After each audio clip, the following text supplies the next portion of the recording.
Hello friends, welcome back to my channel. In this video tutorial, I will show you how to send a doodle on Instagram app.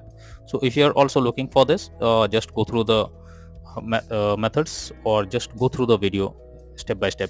So first you need to open Instagram, and after opening it, go to the message section or chat section. After that, open the particular chat to whom you want to send a doodle. Now open it, and after that, go below, click on the message icon, then click on GIF option. Then in the search option, you have to search for doodle, and after that, from here you can send whatever doodle you want to that particular person.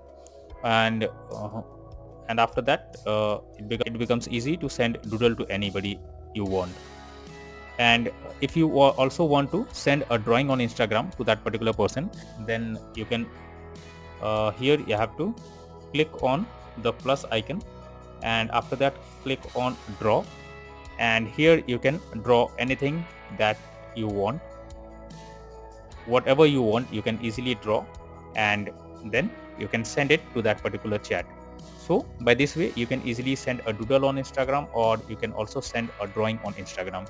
Now you can easily delete this drawing on Instagram as well. Either send it, or you can easily click on the cross icon and it will be deleted.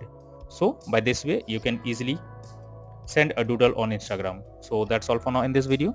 Thank you.